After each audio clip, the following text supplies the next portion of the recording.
గుడివాడలో ఇలా వెంకటేశ్వర గుడిలో ఇలా కిరీటం తాకట్టు పెట్టారని చెప్పి వచ్చిందండి నాకు ఇది. అయితే అసలు ఇది మా పెళ్ళి జరిగింది ఇదే గుడిలో జరిగింది. మొత్తం చదువుతాను వినండి.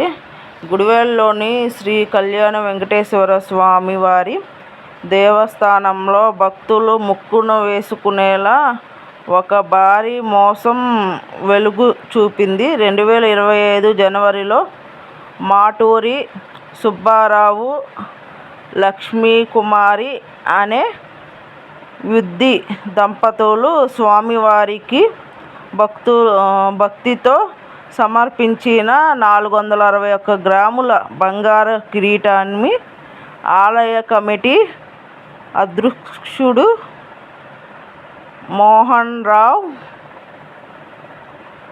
సభ్యులు కలిసి పట్టణంలోని ఒక మాడి అంటే బంగారు షాపు దుకాణంలో తాకట్టు పెట్టారు. ఆనాటి రూపాయలు 70 లక్షలు విలువైంది. అంటే వాళ్ళు చేపించినప్పుడు 70 లక్షలు విలువ అంటండి. ప్రస్తుతం మార్కెట్ రేటు ప్రకారం ₹1 కోటి పైగా పలికే ఈ కిరీటాన్ని కేవలం ₹38 లక్షలకు తాకట్టు పెట్టడం స్థానికంగా తీవ్ర దుమారం రేపుతోంది. మేము స్వామివారి అలంకరించడానికి ఇస్తే వీళ్ళు తాకట్టు పెట్టుకున్నారు అంటూ దాతల కుటుంబం ఆవేదన వ్యక్తం చేస్తూ గుడివాడ 2 టౌన్ పోలీస్ స్టేషన్లకు ఫిర్యాదు చేసింది. అంటే ఆ కిరీటం చేపించిన వాళ్ళు 2 టౌన్ పోలీస్ స్టేషన్లో ఫిర్యాదు ఇచ్చారంటండి. కానీ వెంకటేశ్వర స్వామిది మరి ఏమైందో ఏమో తెలియదు. నాకైతే ఏం తెలీదు. నాకు ఇది ఫోటో మాకు తెలిసిన వాళ్ళు పెట్టారు.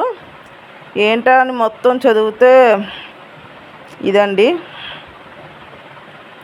సరే అండి, నా వీడియో నచ్చినట్లయితే లైక్ చేసి సబ్స్క్రైబ్ చేసుకోండి. బెల్ మీద ఆల్ మీద టచ్ చేయండి. లాంగ్ వీడియో షార్ట్ వీడియోస్ అన్నీ చూడండి. మరి ఎందుకు ఇలా జరిగిందో ఏమో మరి తెలియదండి. వచ్చింది కదా, అందుకనే నేను చదివి వినిపిద్దామని చెప్పి వినిపిస్తున్నా.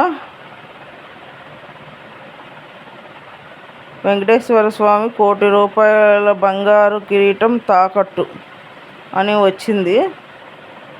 ఇక అది నా మ్యారేజ్ అయిన గుడి కాబట్టి అసలు చాలా ఫేమస్ గుడి అండి అది. మరి అలా జరిగింది. మరి ఏమవుద్దో తెలీదు తర్వాత. సరే అండి, బాయ్ అండి.